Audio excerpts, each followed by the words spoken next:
You're listening to Lone Star Community Radio on 104.5 KCZW LP Conroe. And 106.1 KZCC LP Conroe. And worldwide on irlonestar.com.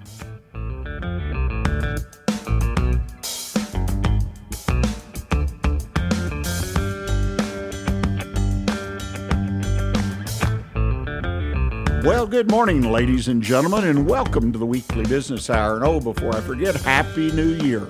2020 is finally in the books.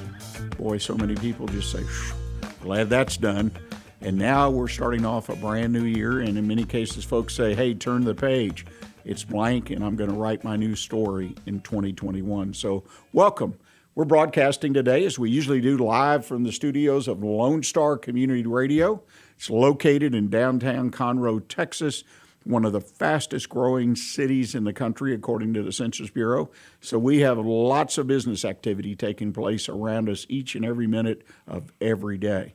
The Weekly Business Hour has become the place where Montgomery County and points beyond now with the internet from around the world, where people come together and talk about business. They get some of the latest in business news. They look to improve their business and be part of a conversation that we believe, we hope, will make a real difference in your business. I want to remind everybody, as I try to do each week, that the show is available on YouTube or Facebook Live. Simply go to the Weekly Business Hour page, click on Live, and you can watch as well as listen to the program. I want to thank our two sponsors today. We have two great sponsors who've supported us through the holiday period. The first is Ellard Commercial Insurance, E-L-L-A-R-D, Ellard Commercial Insurance. They're located in the Woodlands area, servicing Montgomery County and points beyond. The bottom line for all of us is our business is a considerable investment of time, effort, and money. It deserves an insurance agency that has the same passion in protecting your business as you have for making it successful. I encourage you to reach out to Ellard Insurance Company. That's Ellard Commercial Insurance Company. They offer all types of business insurance. And you know what I personally really appreciate about them? Chris Wee is there and some other folks I know. These folks understand the kinds of insurance that you need in your business. It is not a cookie cutter thing. You need to look at your business, analyze your risk, and then buy the protection, the amount of protection, the types of coverages that protect you and your business. So please check out Ellard Commercial Insurance. And another great sponsor is somebody that, we've known a long time, and that's Catherine Lane. Catherine's an author. She's written some great books, mysteries, thrillers, and, you know, we're in a time where everybody's kind of got cabin fever one way or another, all the depressing news. And, you know, this is a great time to grab a great book. And I encourage you to check out Catherine Lane, L-A-N-E. She's an author. Enjoy a great book. She has several on the market. She's been very successful. Mystery thrillers with lots of page-turning suspense, plot twist. This gets you up and off the couch almost. I tell you, it's very exciting to read her books. Her website is www.catherine-lane.com. That's catherine-lane.com. I would check out Catherine Lane and pull yourself out of the doldrums that I'm sure most, if not all of us, have found ourselves in on a day-to-day basis. I also want to remind you before we get started with the show that I want to receive emails. I want to receive contact from you. Please send me an email if you got a comment about the show. If you got a question for me or for one of our guests, you can send that email anytime. I'll follow up with guests. Or if you've got a particular business issue and you want someone to bounce it off of, send it to me. That's what I do for a living. I'm a mentor and advisor to small businesses. I love it. I enjoy it. I've been doing it a long time. So drop me a quick email at that's the number 1, bestconsult@gmail.com. That's bestconsult@gmail.com. Okay, all the main introductory issues are now in the bag, so to speak, and we're going to start the show. And we're going to start off 2021 with a bang. we've got a serial entrepreneur with us. That's not a serial killer, but a serial entrepreneur, Jim Hollers. Jim is focused primarily on the restaurant business in his career, but he also has a deep, deep background in IT. And he is live in the studio with us to have a conversation and talk to us about starting a business, in this case a restaurant, and maintaining that business through the pandemic that we're all experiencing. Jim, welcome to the show. Oh, thank you, Rick. Thank you very much for inviting me out today. Well, I hope you're up for a great conversation because restaurants, they've been in the news almost every day because of the struggle and pandemic, but there's a lot more to that. But before we get into that, would you kind of give our audience a little bit of background about you so they can understand who you are and where you're coming from? Absolutely. One of the things being a restaurant owner, when you talk to customers, so many ask, "How did you get in this business?" And there's always more to the story than just a 5-second answer. It's one of those things, and to spend the time and actually be able to talk about it for a minute and to help people who are interested in it, because I find you sit and talk to a lot of people who have that dream, right, of, man, I'd like to own a restaurant, or I'd like to cook food, or maybe I love to cook food. Should I be in the restaurant business? And so many of the things. And it helps me to think back and say, if I had started out saying I want to be in the restaurant business, would I have made it? Or is it the sum of the experiences you have before you maybe start something that help you achieve that goal and actually achieve a measurable result rather than just a hobby? Right. And for a lot of restaurants out there, unfortunately, the restaurant business for them is a hobby more than a profit-making enterprise because it's a passion, and they don't always connect the dots to actually making a profit. But it was crazy. I didn't plan my whole life to be in the restaurant business. In fact, many people along the way would probably say, "You want to be in what?" Right? Especially after, I literally spent 30 years in technology. And, it's one of those things where you stumble into it as a kid where, I was the 15-year-old, nerd sitting at school in the computer room, right? Without a social life. And eating, sleeping, and breathing, every little computer book and things. But this is when, PCs first came out. I grew up in the Midwest. I came to Houston in 1979. But in the mid-'70s, I think I'd pedal my bike to the Radio Shack store to play with the TRS-80, Model 1 computer, and dream. And in moving to Texas my junior year of high school, my parents were like, "All right, we're going to find a high school that has a computer, or a computer lab or whatever it was." And we moved here, and luckily they picked the Klein School District, and I went to Klein Forest High School. I was the first graduating class of Klein Forest in 1981. And basically, when you move to a place your junior and senior year of high school, you don't have a lot of distractions. Had no girlfriends then, had left everything behind, and when we moved from the Chicago area. But it's interesting on the impact in restaurants. I moved from the Chicago area where every corner has a little local pubby restaurant feel. You went with your parents to eat good food. This was before America was homogenized by chain restaurants. There wasn't an Olive Garden on every corner, or even a McDonald's really at that point, as much as the penetration as there is now. And so you grew up experiencing this, and I moved to Houston, and I remember moving here, and it was a time of growth for the Houston area as well.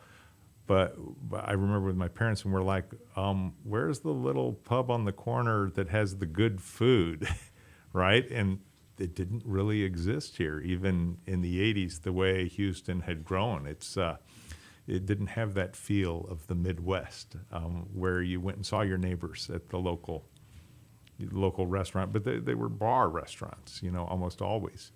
And it was an interesting feeling. It probably steered a lot of my direction later in life to say, where is this, and when you put things together later in life.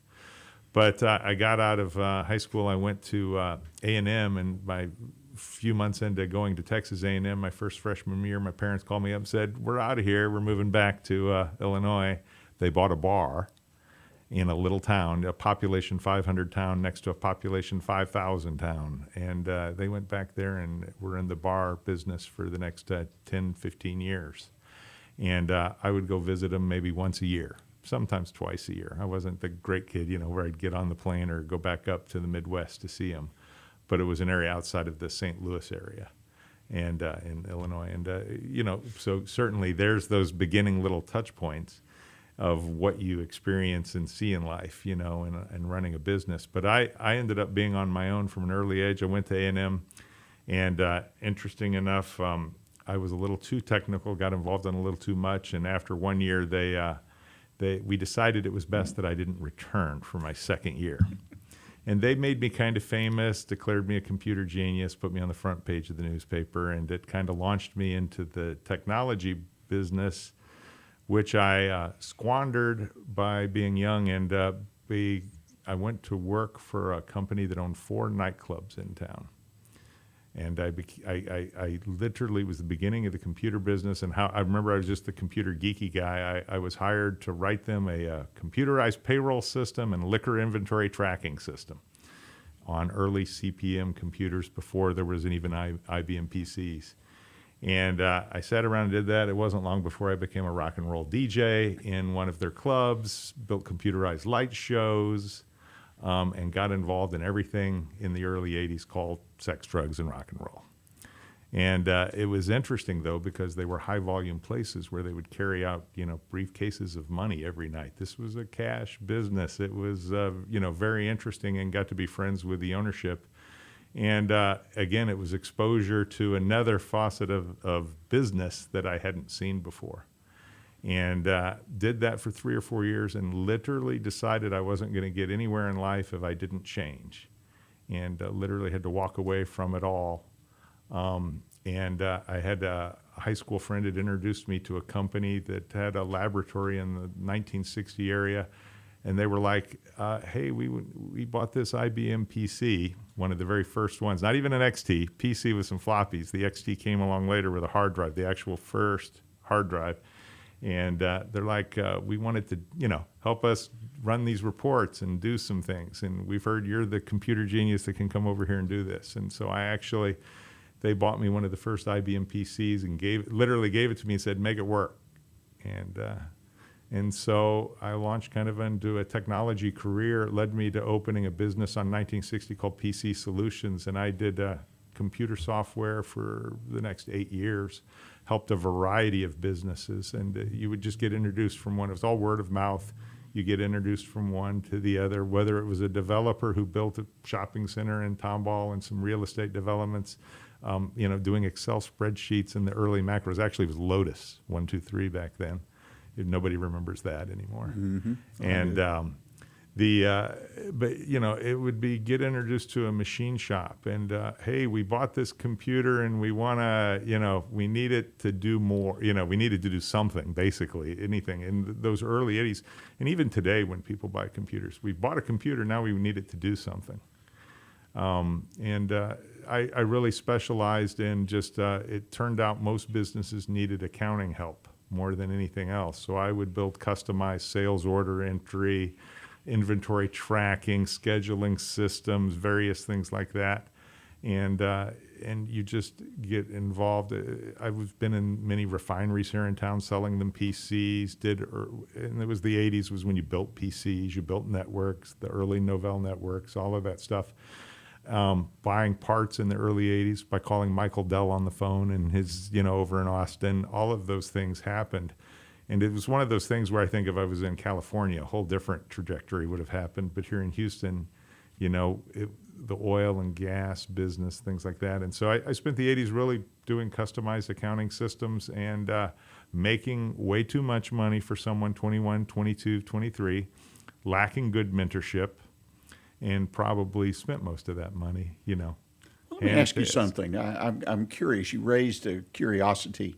When I walk in a business, any kind of business, and in particular, I guess, businesses like restaurants, I get a sense in being a customer or someone who's there of how well they use their technology as well as their other business practices.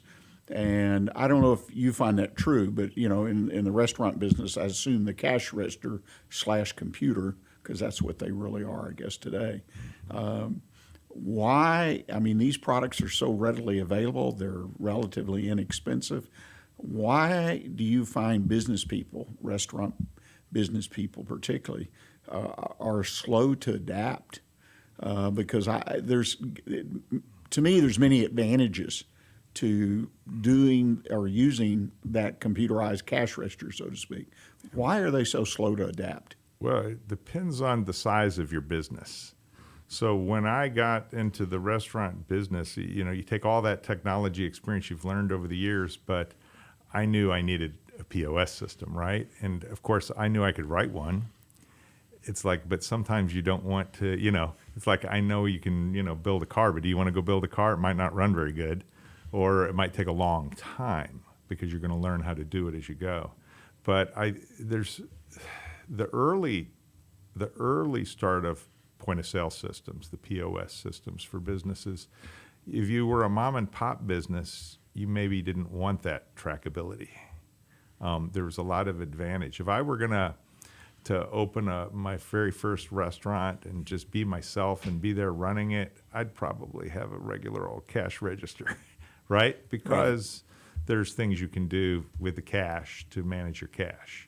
But the moment you're going to try to scale anything and have employees and do more to turn it into a bigger business, you really need that automation, that trackability, that help to keep track of everything and to put the systems in place to help everybody stay honest. Yeah, stay honest. My grandfather believed that you made potentially honest people dishonest if you didn't have the right processes or systems. You've got to help them, because if it's too easy for them to make the wrong choice, sometimes they will make the wrong choice. Well, believe it or not, Jim, we're to the conclusion of our first segment.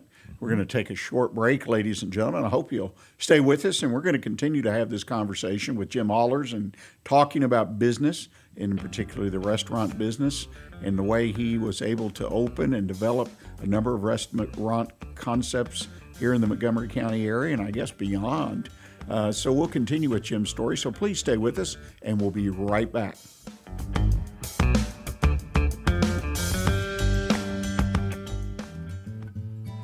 Lone Star Community Radio is looking for those who are interested in hosting their own talk show, with monthly and weekly slots available on Conroe's FM 104.5, 106.1, and on irlonestar.com.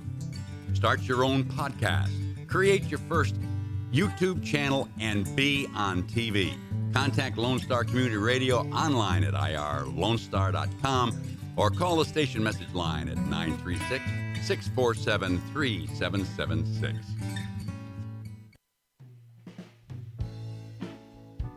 Are you interested in learning more about preparing quick, healthy, and safe meals for your family? Would you like to spend time with others learning tips and tricks, along with practicing and tasting nutritious food? If so, the On the Road to Healthy Living Mobile Cooking School is for you. Call Amy Ressler at Texas A&M AgriLife Extension Service at 936-539-7825 to find a class near you or volunteer to host a class. In a COVID world, businesses require a solid choice in insurance protection. Even after the pandemic passes, business owners will need expert advice and coverage in order to resume operations. Ellard Commercial Insurance is the local go-to source for insurance for small to medium-sized businesses and commercial property owners. Whether a business is a sole proprietorship to a fast-growing brick-and-mortar or online entity, Ellard can provide a comprehensive analysis and extend full protection to meet each specific need. Services include general liability, workers' compensation, business owner's policy, commercial automobiles and property, cyber liability, and more. Ellard Commercial Insurance is ready to answer questions and fill insurance needs at 281-827-0990 or at chris@ellardinsurance.com. That's ELLARD insurance.com. Statistics show that 1 out of every 6 Texans struggles with food insecurity and hunger. And many people don't eat enough fruits and vegetables every day. The Better Living for Texans program is here to help you learn how to make healthy menu choices, save money at the grocery store, prepare quick and delicious meals, get more good nutrition in your day, and get more physical activity. Classes are fun, friendly, interactive, and free, and taught in English and Spanish. We are Texas A&M AgriLife Extension, helping Texans make their lives better. It's all business talk on the weekly business hour every Monday at 11 a.m. right here on Lone Star Community Radio.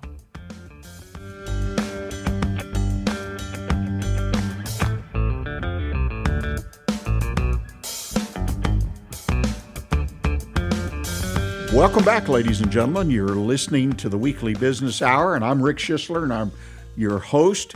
And we are having what I think is a very interesting conversation with Jim Hollers. Jim is a consummate entrepreneur with a great background that supported his efforts to open restaurants and bars and develop them. And Jim, you know, we went to the break, we were talking about technology. You had 30-some years in the technology business. What a great thing, background, particularly at this time in history, going back to the 80s and 90s, that you had to be in any business, more or less, to have that deep background in technology. But you made a choice, right, to go into the restaurant business, take that technology and all that experience and training and whatnot. Why the restaurant business? Well, it's a crazy story. So you basically are doing the technology all those years, and you just fast forward helping businesses automate. And I was doing a third round of software development for a laboratory that had started me out in the 80s. They invited me back in the 90s. They invited me back in the 2000s. It was the late 2000s, maybe 2005, 6, 7. I was back working for this laboratory in the Woodlands, helping them automate their entire laboratory at this point. And the parents that owned this family business had basically retired out to West Texas and put me in the corner office, and their two sons were running the business. But they're basically, you know, hey, come in here and automate. And what was going to be a small automate turned into like, well, let's just keep going. And we were doing it for years. And so here I was in my, say, early 40s, sitting here in the Woodlands with two guys in their 30s, and we would often at lunchtime lament the fact that there wasn't any good sports bars in the Woodlands. And this is the genesis of an idea, because basically what you are in the technology and the PC business is I fix things. You know, I just fix things by writing software to solve problems for people. And it was interesting, and we would just sit around, and I'm like, you know, I think I could, you know, open a sports bar here in the Woodlands. And basically I said, you know what, I'm going to go find a place, figure it out, and build a sports bar, because, you know, I've been in a lot of bars my life. I've been in a lot of restaurants my life. A lot of people think these things. But basically I spent the next year or so going around looking for retail space, this and that, talking to different shopping center owners, and actually found a shopping center that they had started building out a space for a pizza restaurant. It was on the corner of 242 and 45, which is right there in front of where Methodist Hospital is now built. At the time, there was no hospital. And that also happened to be the southernmost piece of dirt in the city of Conroe. They had made a deal along the way, and they actually annexed that little corner. And so I found a deal with an owner of the shopping center there. I had a particular budget I could afford. I drugged my dad and mom into the business to provide me like 30% of the money, and they were kicking and screaming, "What are you doing?" You know, because they'd been in the restaurant business back in the Midwest. They'd sold it. They'd moved back here to Texas. I'd had, you know, children by then. They want to be around their grandkids, yada yada. And anyway, his idea was, let's build a little ice house. Something of that scale. Anyway, you take the technical background, and I'm like, well, I'm going to build a sports bar, and it's going to have a lot of TVs and good sound system, and it's going to be fun. And but we're going to serve food if you're a sports bar. So if you're a sports bar, you have to serve wings. Well, if you're going to put fryers in, well then, okay, I want a chicken fried steak. And in the 30 years of living in Houston by that point, and now 40 years, I'd come to love Cajun food. I'm not a Cajun, and that's why I always say I'm a sports bar. I've built sports bars with a Cajun flair.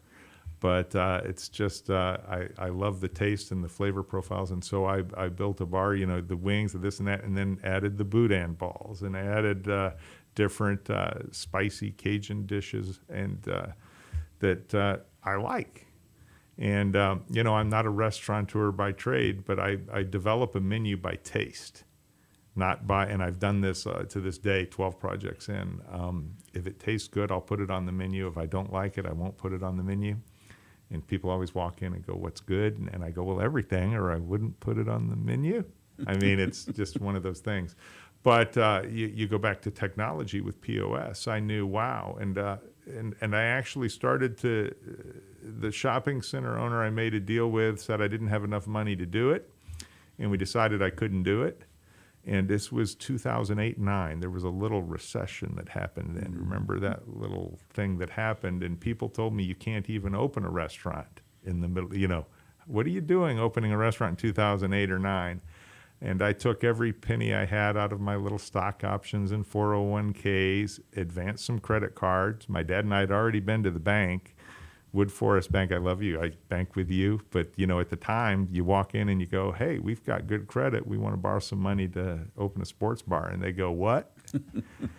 Guess what? If you're starting your first restaurant or bar, don't go to the bank to ask for any money. There is zero chance they're going to give you any.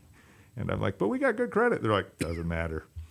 So it was just that recession time, and I put together enough. And the shopping center owner came back to me 4 or 5 months later, said, you know what, I kind of liked you. You sound like you're going to be successful, or you have an idea of, what's a good head for business on your shoulders. And so he said, I'll take your money and I'll pay for the rest of the build out because I think I can build it cheaper. He thinks he can build it cheaper. It actually got built for exactly what I projected it was going to be built for, but he paid for the tab. And it was interesting in talking to him after he made the deal with me, and it was lucky really that I didn't get hooked up with just your typical shopping center, call some broker, but the actual owner who had built the center, and he'd built 30 or 40 centers. But he was like, after we signed the lease and after it was built, he was in dining with me one time, and I was like, why did you go ahead and do the lease? And he's like, well, I had another technology guy and another center do real well, and I just figured I'd roll the dice again. And he said one successful restaurant in a shopping center, it increases the value of the center in the resale market by a lot more than what he was investing. And so that's an interesting thing to note. If you can drive traffic to a shopping center with any kind of business, you may be more valuable than you know. And it's something you learn. Point. And it is very, very true. It's something you learn. And especially with shopping going online and so many retail shops going by the wayside and having a real hard time, if you can think of businesses and ideas that are going to drive traffic into a shopping center, you may be able to make a much better deal today in that retail space than you know, especially here coming out of a pandemic. But it's an interesting point. And so I got the first one. The first Tailgaters Pub and Grill was born. How did I come up with the name? I wanted sports somehow involved in the name, but I wanted fun in the Cajun angle, the Tailgators. And pub, tailgaterspub.com was a domain name I could actually get. You have to worry, that was, the internet existed then. And there's a lot of boxes you need to check when you pick a name. And I've found a lot of business people that are starting businesses don't do that.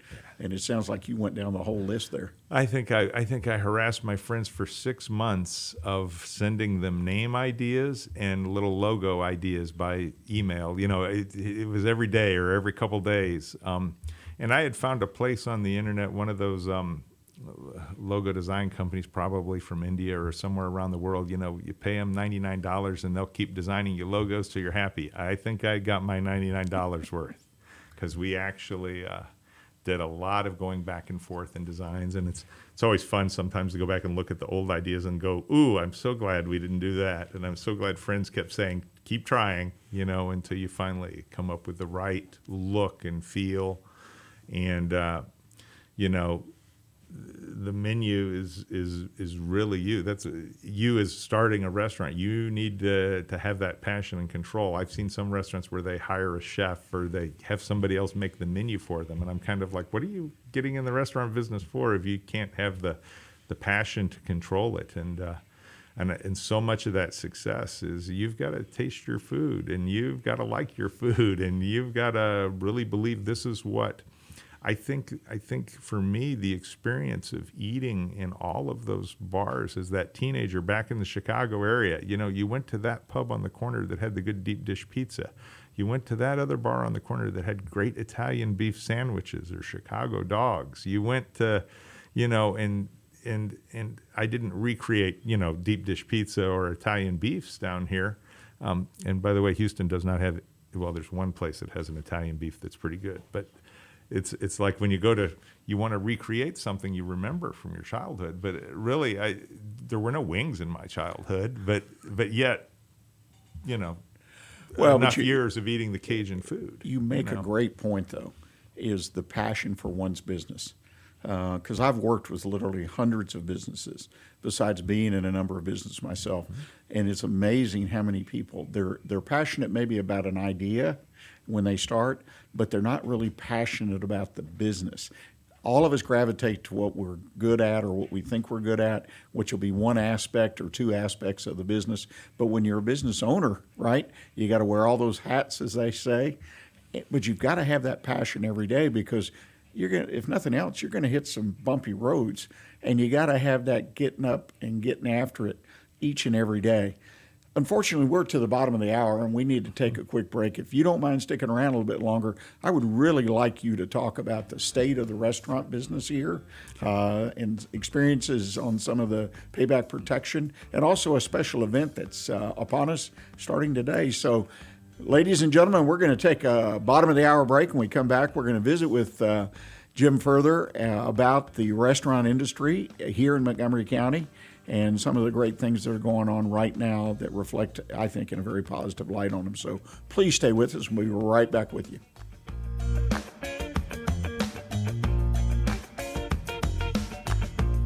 Not sure who to turn to when you have a problem in your business?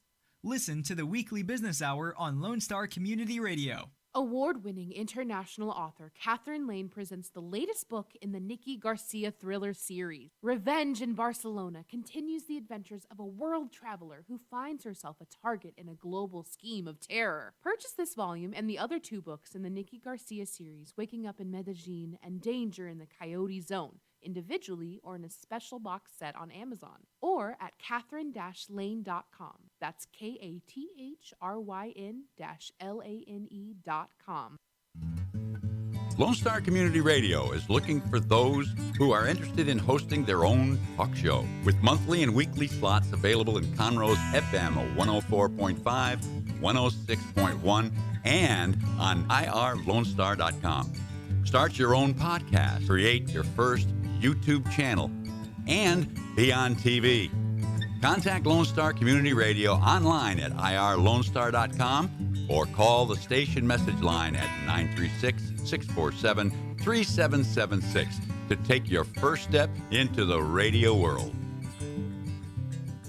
For those of you who like your partners, your gumbo, and your music salty, well, we're here to help with the music. Julian Shea here, host of Lone Star Country Nights Thursday, your weekly dose of roots and Americana and all the music that makes this part of the country special. We stir in Western swing, honky-tonk, Zydeco, Texas blues, outlaw country, and put a pinch of red dirt, and then we smoke it over a slow fire. Then listen to the results Thursday nights on Conroe's 104.5 and 106.1 and worldwide at irlonestar.com.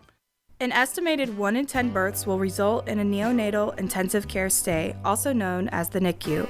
Overnight, a family can find themselves and their newborn baby in a critical situation. The Mila Foundation financially and spiritually assists families in need. If you would like to volunteer or become a monthly sponsor, please visit us at www.themilafoundation.org. Again, that's www.themilafoundation.org, because every life matters. For business ideas and news you can use, join us on the Weekly Business Hour every Monday at 11 a.m. on Lone Star Community Radio. Well, welcome back, ladies and gentlemen. You're listening to the Weekly Business Hour. I'm Rick Schisler. I'm your host. I'm a Silver Fox advisor and the founder of OneBestConsult.com. I want to remind you before I forget that a replay, a videocast, podcast of today's show will be posted on Wednesday of this week. Just simply go to our website at OneBestConsult.com. come to the radio station's website at irlonestar.com and click on the Weekly Business Hour page, as well as on our pages on Facebook, YouTube, and on and on and on. So you can find a replay of the show if you want to re-listen, or more particularly, I would encourage you to share it with your fellow business owners. Also want to note our sponsors again and thank them. Catherine Lane, author of some wonderful, thrilling mystery stories. I encourage you to check her out. Reading a book, that's something I picked back up doing. I used to read a lot, but during this downtime, pandemic time, where I've had a little bit of extra time on my hand, I've started reading again, and I encourage you to check out Catherine's books. Simply go to www.catherine-lane.com. That's Catherine, Kathryn-lane.com, and check out some of the wonderful books that Catherine's written and published. I think you'll find them thrilling and exciting and put a little bit of zip into your life, if nothing else. And also want to thank the folks at Ellard Commercial Insurance. These folks know commercial insurance, and it's so important because you invest a lot in your business, time, talent, and money. You take a lot of risk, and you need to look at those risks that can be insured against so you don't get shorthanded with a loss that you have to pay out of pocket.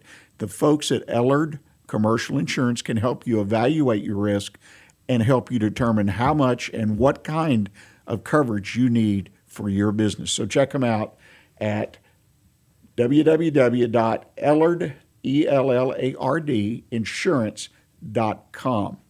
Okay, we're having a conversation here with our friend Jim Hollers. And Jim, we've been talking about the restaurant business, and I deeply appreciate you staying around because the conversation has been very interesting to me from an entrepreneurial point of view.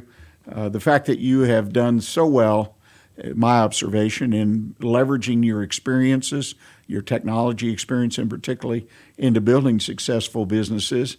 I'd like to talk a little bit about the state of the restaurant business in Montgomery, Harris County, and surrounding counties, because we hear on the news on a regular basis how desperate some folks are because of the lockdown orders and whatnot, which very interesting, very state to state. But now the resistance, I sense, is growing. But let's talk about that. But I think you want to, before we do that, talk about starting a restaurant with some basic I was just going to say, observations. to kind of end that conversation from the last segment, a lot of times people will walk in and go, hey, I want to start a restaurant. Can you tell me how? And I'm like, sure. I said, but the problem is you're probably going to fail. And I said, so you have to think long and hard before you decide you want to do something. And I said, running a restaurant, like probably many businesses, because I've been involved in several, I'll tell you what, there's no secret at all. I'm going to write down for you the 100 things you have to do every day. And if you'll do all 100 of them, you'll be successful in the restaurant business. I said, the problem is you're going to fail when you look at my list and you're going to go, oh, I don't want to do that one. Oh, I don't want to do that one. Oh, I don't want to do that one. And you say, oh, I'm just going to do these 50 or 60 things. And I said, that's the difference between success and being profitable and failure. And you don't want to do some of those things. And that's it. There's no secret anymore. There's plenty of books. There's plenty of information out there. There's plenty of help, mentoring, different things that'll help you get there, but you have to be willing to do all of the things that it takes to be successful. And, from opening that first Tailgaters Pub and Grill, it wasn't 6 months later before I'd met another guy who wanted to partner with me to open a second one, and I did it. I built the second Tailgaters Pub and Grill with him down on the back of Rayford Road, back where now 99 has been built. Today it's called Tubelos. He was my first operating partner, where I'd taken on like an operating partner, and I learned quickly that I don't really like operating partners. And we got divorced, and it became Tubelos. And lawyers taught me then that sometimes you can't have, even when you write into operating agreements and you have all the control and somebody has 20%, sometimes it's just better to take some money and go do other things rather than fight about it. Right. And so I learned to take the money and go build more things, and I did. So I built the third Tailgaters Pub and Grill. Years later, a fourth Tailgaters Pub and Grill, formed a partnership in Willis with a fifth Tailgaters Pub and Grill, found a failing restaurant south of the Woodlands that I didn't live too far from, and I would drive by it, and I just hated that they were a failure. And finally walked in one day after they'd been there a year or so, and like, who owns this place, you know? And found it, and it turns out that, yeah, the partners of the investor were already gone, and the investor was left holding the bag, and he would love some help getting out of this situation. You know, and sometimes taking people's businesses off their hands isn't about giving them money.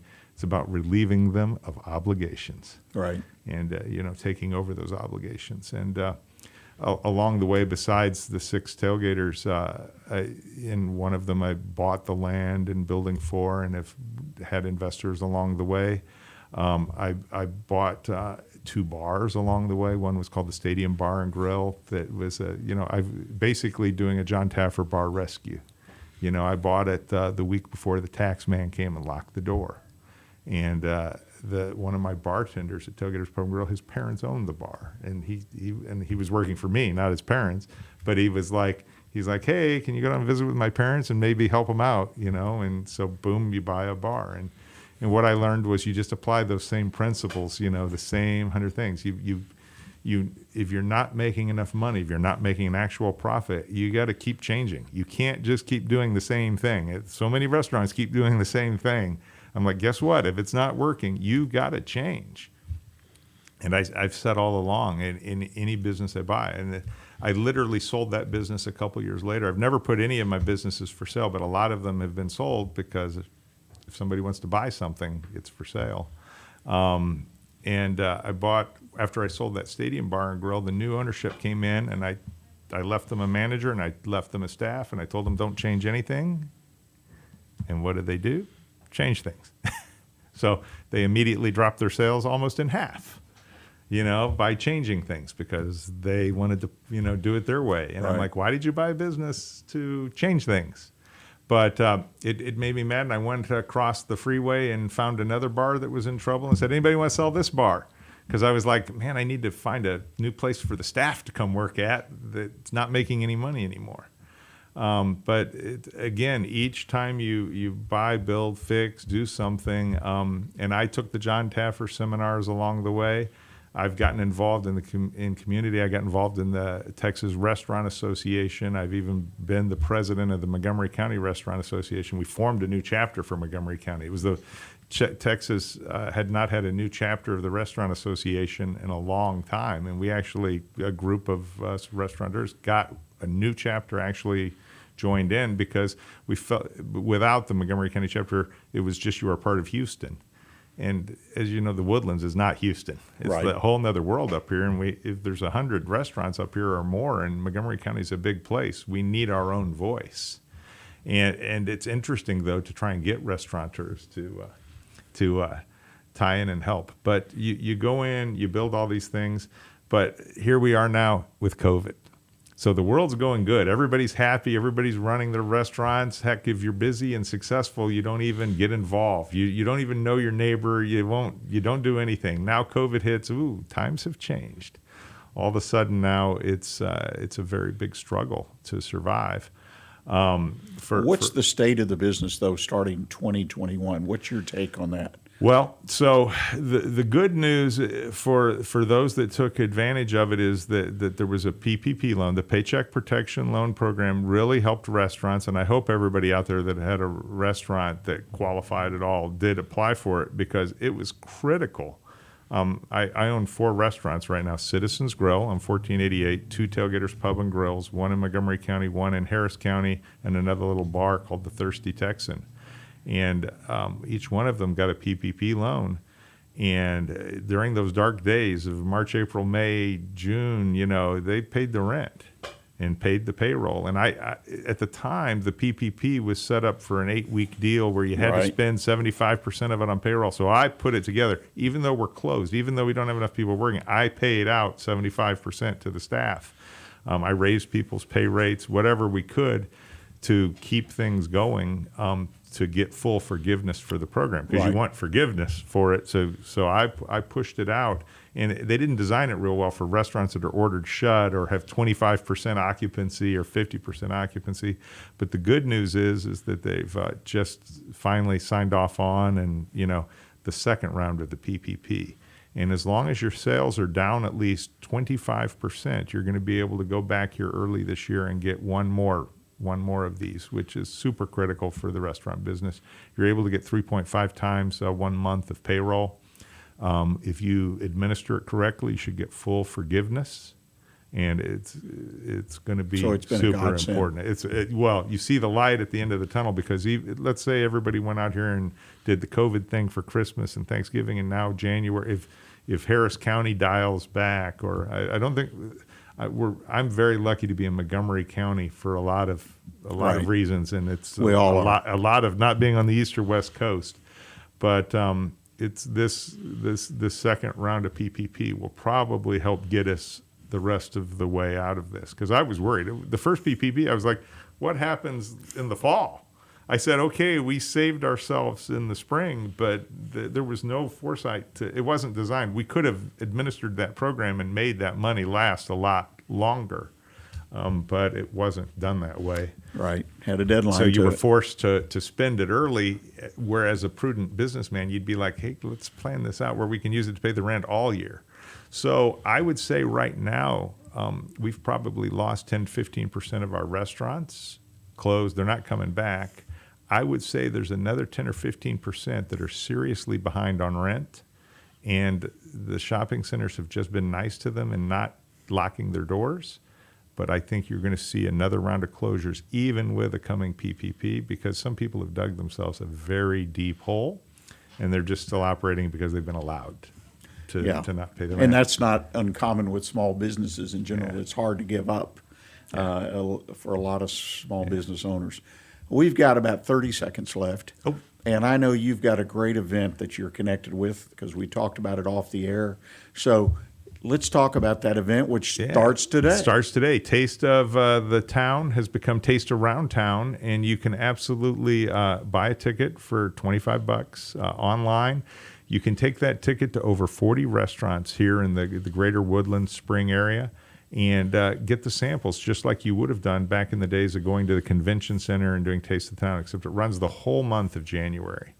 And you can go to restaurants you've maybe never even been to. You stop in, get a sample. It's available for a takeout if you're needing to be safe, or as well as for dine-in.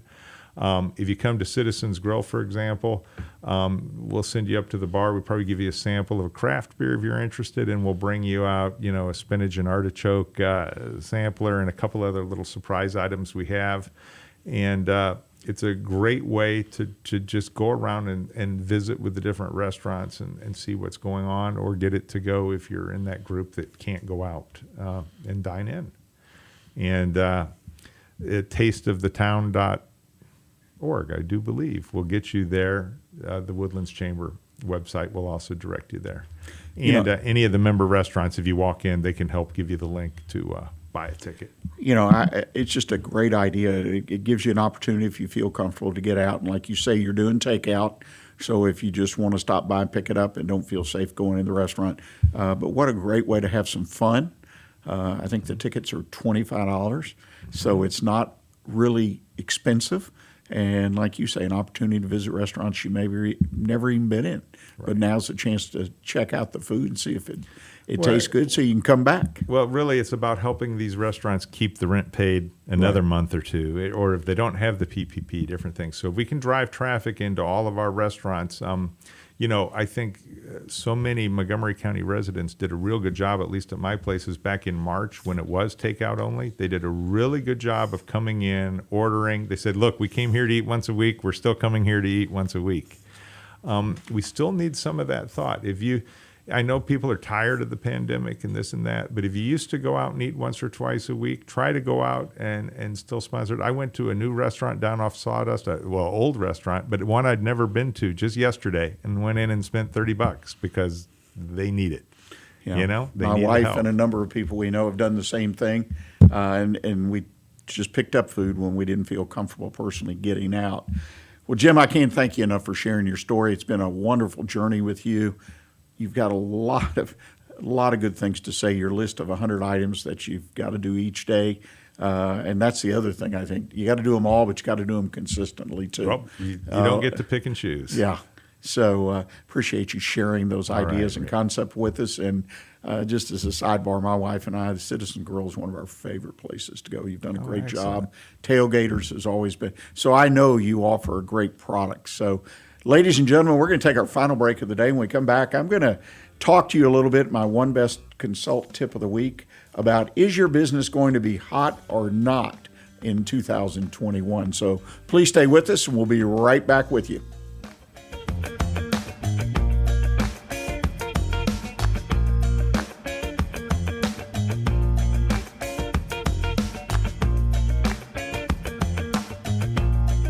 It's all about business on the Weekly Business Hour every Monday at 11 a.m. on Lone Star Community Radio. Remember to download the Lone Star Community Radio app from your Google Play Apple Store. Bring Montgomery County's community radio with you anywhere with your smartphone or tablet. If you are in the Conroe area, tune in on FM 104.5, 106.1. If you are on your computer, bookmark irlonestar.com as your internet radio station.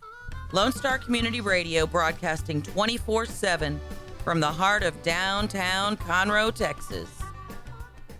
In a COVID world, businesses require a solid choice in insurance protection. Even after the pandemic passes, business owners will need expert advice and coverage in order to resume operations. Ellard Commercial Insurance is the local go-to source for insurance for small to medium-sized businesses and commercial property owners.